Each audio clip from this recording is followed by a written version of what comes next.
hacia el Pacífico, pues ya iba, o 30 kilómetros, ya iba a estar pagando salarios en un 40% menor. Ir a Mazagua, digamos. Sí, a Mazagua. Entonces, sí. La oportunidad era para las empresas de ganar más. Y hay un elemento importante que, por ejemplo, sucede en Nicaragua y en Panamá. Las empresas que se benefician de incentivos fiscales, de exoneraciones fiscales, pagan salarios más altos que las empresas que no se benefician. En el caso de Nicaragua, el salario mínimo en las zonas francas es 6% más alto que en una empresa que no está en régimen de zonas francas que produce para el mercado interno. Y eso es correcto porque compensan de alguna manera los beneficios que les da la sociedad al exonerarles de impuestos. Pero aquí las empresas maquiladoras textiles quieren salarios bajos, quieren exoneración de impuestos y ahora estaban pidiendo también la devaluación. Entonces, quieren ganar en todos lados, y como decía un amigo empresario, se quieren bañar pero no salpican. Claro. Y en la medida en que eso no suceda, en que sean asadones y no rastrillos, pues vamos a tener una sociedad cada vez más pobre, cada vez más desigual y con menos oportunidades de desarrollo, incluso para la misma empresa privada. Pues muchas gracias, licenciado. Pues obviamente les recomendamos a que puedan leer este libro que ustedes ven acá de nuevo en la pantalla, que lo vamos a poner para que lo miren. Pero también el licenciado nos trajo acá una publicación muy interesante, licenciado, para seguir hablando sobre el tema laboral, y es Lineamientos para la negociación colectiva en el sector público, el licenciado Óscar Augusto Rivas Sánchez, como su autor. Digo, ¿por qué? Porque seguimos acá nosotros, pues, tocando el tema del trabajo, licenciado, ahora hablando sobre la parte de los pactos colectivos, que se han puesto el tema de mucha atención en estos últimos días, porque pues se han demostrado o señalado abusos en muchos de ellos, ¿verdad? Nos cuenta un poquito de este tema, ¿verdad? ¿Cuál es ese lineamiento para negociación colectiva en el sector público de estos pactos?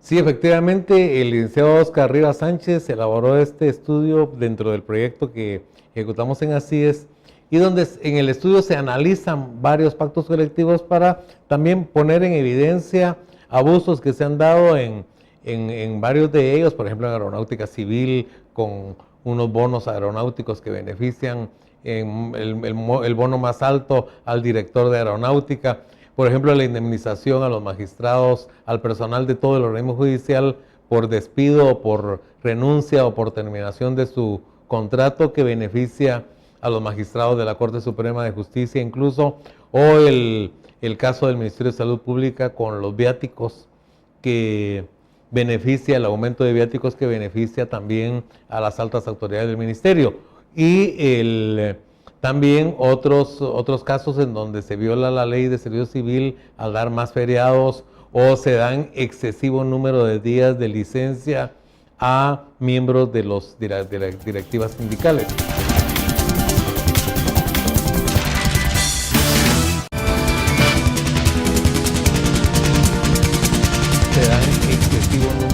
De licencia a miembros de las directivas sindicales. Y la conclusión a que se llega es que se parte de una afirmación de que el derecho a la asociación y a la negociación colectiva es un derecho reconocido por nuestra Constitución y por convenios internacionales fundamentales de la OIT, de manera que es un derecho que no debe ser vulnerado ni debe ser eliminado, que el Estado tiene la obligación de fomentar y de proteger la negociación colectiva. Entonces, si le pide a los empresarios, a los empleadores privados que tengan negociación colectiva, mal haría en renegar de ella.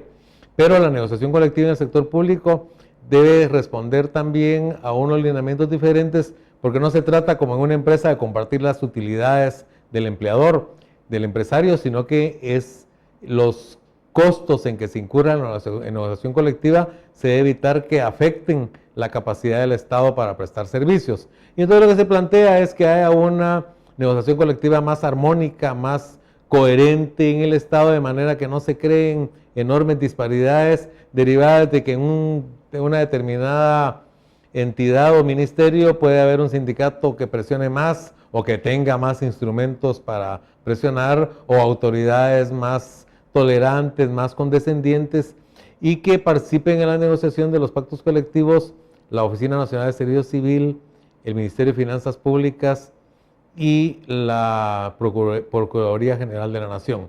Que los funcionarios que negocian los pactos no se beneficien de ellos, para que no sean juez y parte, y que se pongan algunos límites en cuanto a aspectos que no pueden entrar en la negociación, que uno de ellos podría ser lo de las escalas salariales, siempre y cuando se cumpla con un mandato que hay en la Ley de Servicio Civil, de que cada 4 años se revisen los salarios de la administración pública en una forma integral, uniforme para todos los ministerios, para no crear desigualdades, y de esa manera también se proteja la capacidad del poder adquisitivo de los trabajadores del Estado, porque ahora vemos salarios base que todavía andan en 1.300, 1.500 quetzales, que son salarios definitivamente insuficientes para que un trabajador pueda sostener a su familia.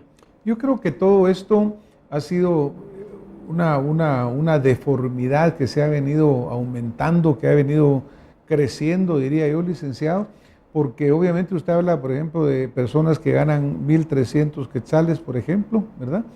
Pero hemos visto recientemente pues salarios en el Congreso de la República, en aeronáutica, en otros que son totalmente superiores, ¿verdad? Claro, claro. Claro que, como dice aquel dicho, el que tiene más galío traga más pinol. Claro. Es decir, que en algún momento en la negociación pues fueron más hábiles unos, más vivos los otros, o menos acá. Pero también uno de los problemas que hablábamos con usted antes de venir aquí a la Cámara es el hecho de que los ministerios han sido vistos como piñatas, y cada vez que entra un nuevo gobierno, o incluso cada vez que entra un nuevo funcionario a cargo del mismo, hay un aumento significativo en el número de los empleados. Por ejemplo, cuando entra un nuevo partido al gobierno, pues quiere que toda la gente que estuvo ahí tenga algún puesto para premiarlo, digamos. Claro. En el Congreso de la República, recientemente se decía, mire, es que cada diputado tiene derecho a 3 asesores o 3 personas que le ayuden, pero hemos visto que tienen 8, 10 y algunos hasta 20, y estas gentes vienen, entran con el diputado, y si el diputado se va, se quedan de todas maneras. Claro, sí. Entonces, un pacto colectivo que fue en su momento diseñado para un X número de trabajadores, resulta que ahora ese número de trabajadores, injustificadamente, en una gran mayoría, se ha pero aumentado tremendamente. Claro. O sea que no es solamente el pacto y las condiciones en sí, sino que también el abuso que se ha hecho de la administración pública. Claro, y lo que podemos ver es que en las entidades donde hay mayor corrupción, las portuarias, el Congreso, el registro de la propiedad, ahí es donde hay concesiones más abusivas o beneficios desproporcionados, porque también, y porque al final de cuentas los mismos empleados se dan cuenta de la piñata que hacen las autoridades, entonces no se justifica, pero sí se explica que también quiere ser partícipes ellos de esa piñata. Y también se da el caso de la falta de proporcionalidad en cuanto a lo que otorgan, porque hay una irresponsabilidad enorme de los funcionarios al acceder a cualquier cosa que les piden. Por ejemplo, en el Congreso, pues los salarios seguramente para que alguien llegue a ganar, el pacto colectivo fue de 2005, 2006, para que llegue a ganar 40,000 quetzales ahora, quiere decir que ya el salario hace 8 años era un salario relativamente razonable, o bueno, superior al promedio. Y sin embargo acepta una directiva del Congreso, un incremento anual del 10%, sin ponerse a pensar en la realidad de los salarios de la administración pública. Entonces, yo creo que de los abusos estos que se han cometido, los más responsables, los que tienen la mayor cuota de responsabilidad, son los funcionarios que han suscrito esos pactos y no tanto los sindicatos que han pedido, porque es el funcionario el que tiene la última palabra. Y ha habido, como se sabe, presiones sobre los ministros por parte en el gobierno anterior de Pérez Molina presiones sobre salud pública, sobre educación, sobre otros ministerios, para que se negociaran los pactos colectivos. Entonces los ministerios negociaban casi entre la espada y la pared, porque el presidente quería echarse el baño de agua lustral, de decir yo otorgué el pacto de tal ministerio. Entonces ha habido una enorme responsabilidad, que es lo que se plantea en este documento, la necesidad de ordenar la negociación colectiva para evitar esos abusos, y por supuesto que tiene como complemento o como condición necesaria que haya en las instituciones más transparencia, porque como hay opacidad no se sabe qué se negocia, que haya más responsabilidad, más austeridad y un mayor control sobre el uso de los recursos públicos. Y creo que debemos de profesionalizar la administración. Definitivamente. Cuando usted hablaba del papel de ONSEC, el papel de la ley del servicio civil, que sabemos que es una de las grandes deficiencias que todavía tenemos, ¿verdad? Porque hay demasiada politización. Le digo, mire, el partido cuando llega y toma el poder, tiene que llevar a todos los de la camiseta azul, si ese era el color del partido, y sacar a todos los de la camiseta anaranjada que estaban antes, porque tiene que darles los puestos. O que tienen que ponerse los trabajadores la camiseta nueva para mantenerse. Estar bien. Pero muchos de esos tienen que salir, o bien entran los azules, se quedan los naranjas, y termina usted teniendo una estructura sumamente pesada, ¿verdad? Sumamente gorda, por así decirlo. Claro, que crece. Y que la grasa pues, no solo los hace lentos en cuanto a su operación, sino que también los va haciendo lentos en cuanto a su capacidad financiera. Así que yo creo que es un tema sumamente importante, sumamente crucial de que se determine cómo solucionarlo. Y me imagino que estos lineamientos ya han sido compartidos y socializados con diferentes instituciones. Sí, lo hemos socializado a través de los foros que se ha invitado y la misma publicación en medios de prensa, etcétera. Y el tema que usted hablaba del servicio civil, es necesario rescatar el servicio civil. La ley es buena, relativamente o bastante buena, a pesar de que tiene del año 68, viene la ley, porque establece lo primero que es la condición para entrar, que al servicio público, al servicio por oposición, se entra a través de procesos de convocatoria que debe hacer la ONSEC para formar listas de elegibles, y que solo de esas listas de elegibles las autoridades nominadoras pueden seleccionar cuando necesitan una secretaria, un médico, un abogado, un analista de presupuesto.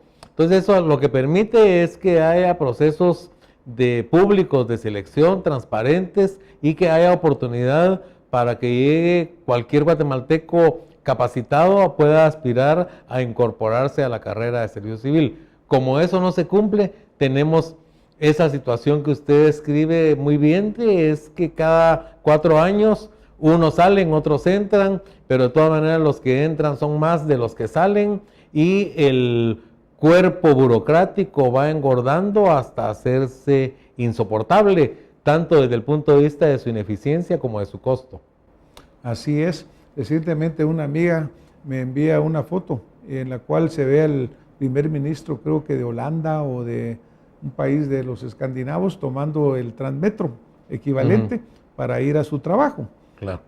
Cuando nosotros estamos acostumbrados aquí a ver pues el tremendo despliegue de seguridad, de acompañamiento, que no solamente es molesto para el ciudadano, sino que además tiene un costo sumamente alto. Eso hasta Cuando ofensivo. tengamos una administración pública muy clara, muy transparente y muy honesta, yo creo que vamos a cambiar radicalmente la visión de este país. Licenciado, desafortunadamente el tiempo se nos fue. Yo quisiera, si usted quiere dejar algún mensaje final corto para nuestra audiencia, tiene las cámaras a su disposición. Pues muchas gracias, doctor, por la oportunidad de compartir con usted, y solamente manifestar la necesidad de que en el tema laboral, pues en primer lugar tengamos como primera condición o primer requisito que debemos de cumplir, y es el apego a la legalidad, el respeto a la legalidad, y buscar soluciones que sean de equilibrio. En el tema del salario mínimo, equilibrio entre las necesidades de las empresas, las posibilidades de las empresas, necesidades de los trabajadores, y en el tema de la negociación colectiva también un equilibrio entre las legítimas aspiraciones de los trabajadores y la necesidad de tener presente que el fin último de la administración pública es servir al ciudadano. Licenciado, muchísimas gracias. A ustedes que nos han acompañado esta noche, gracias por hacerlo y nos vemos la próxima semana con más acción positiva. Gracias. Buenas noches. Gracias. Gracias.